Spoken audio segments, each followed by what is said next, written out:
हरे कृष्णा। मैं नवनीत व्यास astro channel में आप लोगों का बहुत बहुत स्वागत करता हूं।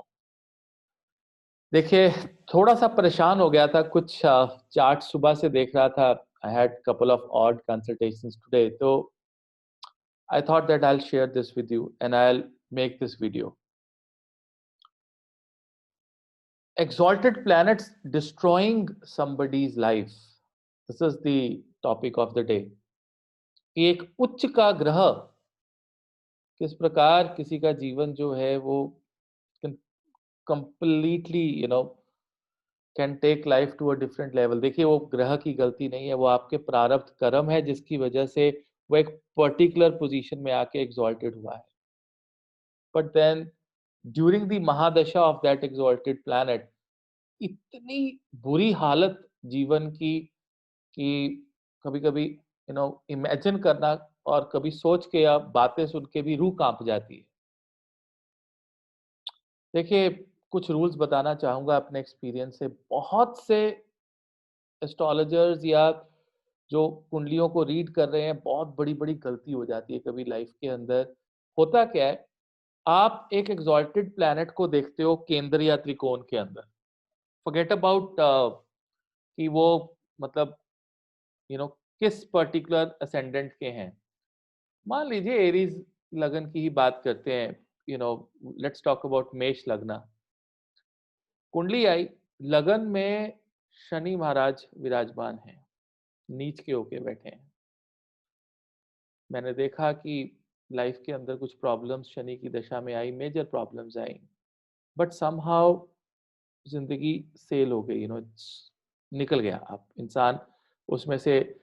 कुछ प्रेयर्स थी, कुछ गुरु, कुछ महात्मा, कुछ ना कुछ जीवन में सपोर्ट सिस्टम बनता रहा।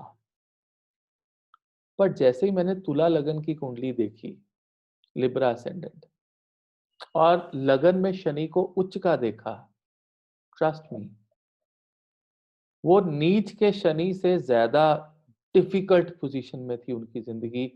I have seen autistic children with this thing. I have seen handicap people with this thing. I have seen blind people with this placement. उच्च के शनि लगन में बैठे हुए हैं, और तुला लगन है जहां पर शनि योग कारक भी है। बिकॉज शनि का वो मरण स्थान है जो नैसर्गिक कारक हैं, पहले भाव के नेचुरल सिग्निफिकेटर थे सूर्य देवता। और शनि की महादशा के अंदर the kind of problems these people are facing is unimaginable। आपको रीजन बताऊं उसका? उसका रीजन ये है कि एग्जॉल्टेड प्लैनेट अवेयर होता है अपनी सिचुएशन का, is completely aware of the situation. और अगर वो एक बुरे नक्षत्र में है या उसके ऊपर मेलेफिक या बैड एस्पेक्ट्स हैं, एक एग्जॉल्टेड प्लैनेट बहुत बहुत डेंजरस हो सकता है। It can become extremely dangerous अगर वो योग कारक नहीं है, अगर वो आपके लगन का फ्रेंडली नहीं है। वो एक मारक प्लैनेट की तरह, एक मारक राशियां, मारक ग्रह जो हाउसेस हैं, second house, seventh house, third house, sixth house, eighth house, 11th house, 12th house, उन सब का मालिक है और एग्जॉल्ट होके बैठ गया। वो अपनी दशा, अंतरदशा, प्रत्यंतर दशा के अंदर बुरी हालत हो जाएगी इंसान की। मैंने देखा बहुत से एस्ट्रोलॉजर जैसे ही केंद्र में या त्रिकोण में, लगन में, फिफ्थ हाउस में, नाइन्थ हाउस में एग्जॉल्टेड प्लैनेट्स को देखकर उनके रतन डलवा देते हैं। Can you believe this? Just by looking कि अरे आपका तो उच्च का चंद्र बैठा हुआ है। Can you believe this? Example अगर मैं आपको दूं, सिंह लगन की कुंडली 5 नंबर 5, और चंद्रमा दशम भाव में उच्च के बैठे हुए हैं। मून इज एग्जॉल्टेड इन वृषभ, वो 10वें घर की मालिक है। और जैसे ही चंद्रमा देखा एग्जॉल्टेड कर्म स्थान पे, अरे ये तो देव की कैटेगरी में आते हैं, सूर्य देवता, चंद्र देवता, बृहस्पति देवता, मंगल देवता, ये तो दोस्त हैं आपस में। उन्होंने मोती डलवा दिया। The person lost his job with in 1 month. Singh लगन की कुंडली में चंद्र देवता द्वादश भाव के स्वामी है, 12th लॉर्ड, मारक, और वो एग्जॉल्ट होके बैठे इन द 10th हाउस, और आपको लग रहा है कि उसका प्रोफेशन बहुत अच्छा होगा। He was already struggling in the job and he was thrown out of the job and was not able to find a job for good 2 to 3 years. Struggle doing odd jobs, doing part times, कभी किसके पास लग गया, कभी किसके पास लग गया। तो वहां पर हमने उनको बोला कि भैया, don't have to wear these gemstones, don't feel excited कि एक नरिशमेंट देने वाले, एक प्यार देने वाले, एक पैसा देने वाले ग्रह चंद्र देवता, चंद्र देवता एक गुड माइंड देते हैं, दिमाग देते हैं जहां से आप पैसा कमा सकते हैं, बट वो मारक माइंड 10th हाउस में जाके बैठ गया। Can you believe this? And then कोई भी झोला छाप अगर उसको देख लेते हो तो कह रहे अरे आपके तो चंद्र देवता दशम भाव में बैठे हैं, सूर्य देवता के मित्र हैं, आप चंद्र को एनहांस कीजिए, रेमेडीज कीजिए, बर्बाद कीजिए। It doesn't work like that. I have so many examples. First thing I want all of you to understand is, do not get excited by looking at exalted planets, because अगर वो श्रापित है तो वो totally awared श्रापित है। मैंने अपने जीवन में ओन साइन प्लैनेट्स को, अपने साइन में बैठे हुए ग्रहों को बहुत शानदार परफॉर्म करते हुए देखा है।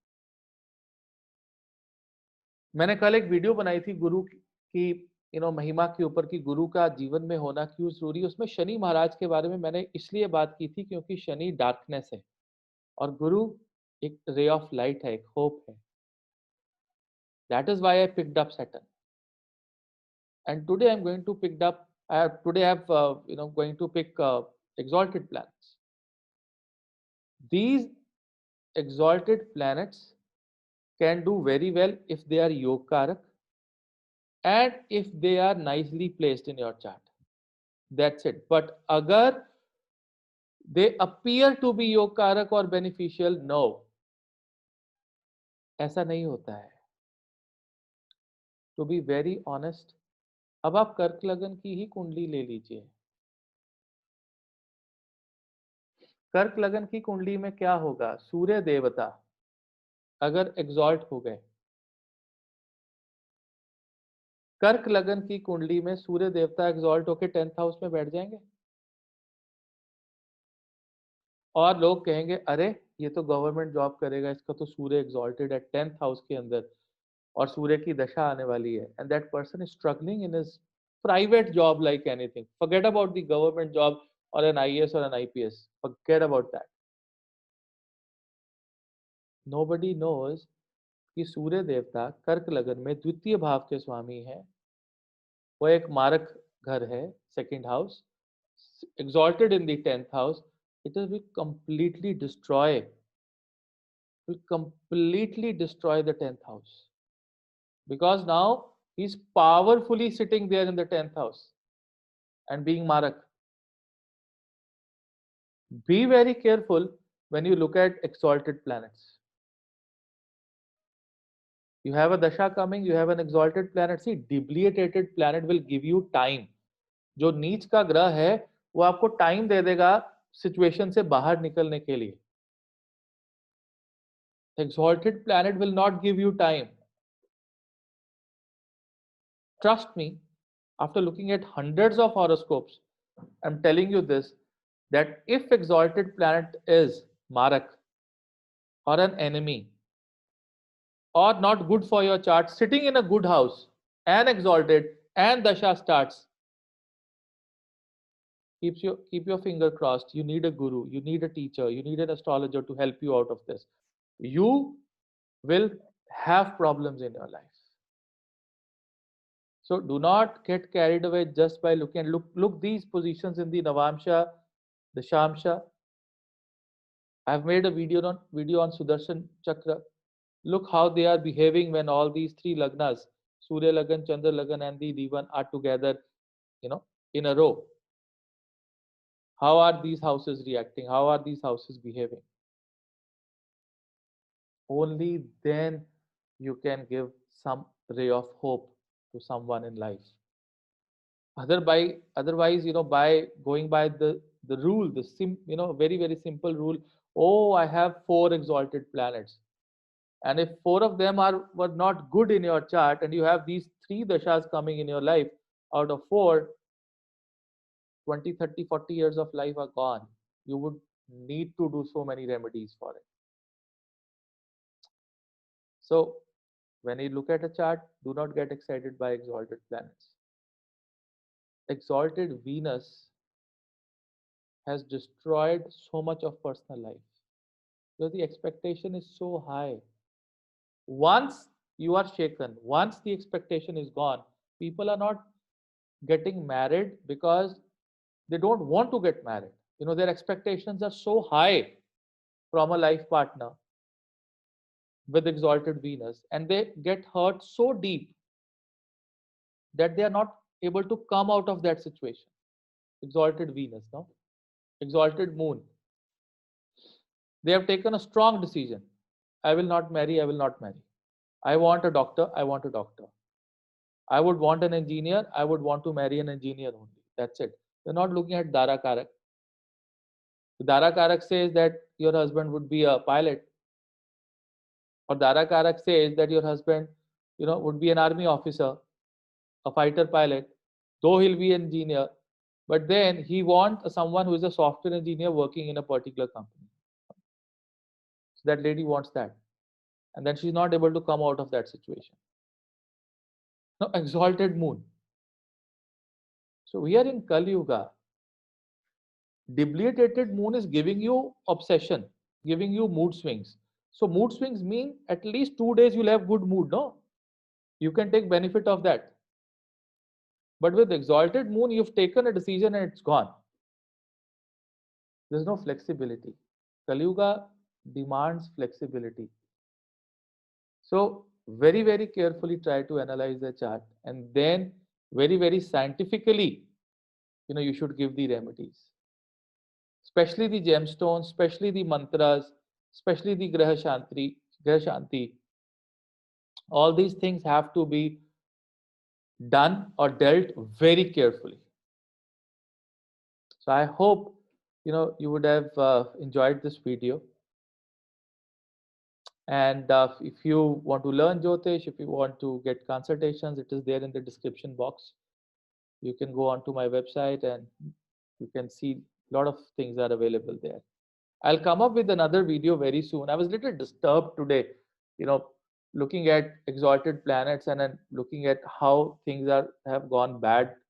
So disturbed from inside. So I thought that I'll make this video and try to help others, even if you've not come to me, but still, if you're listening to it, just be very careful.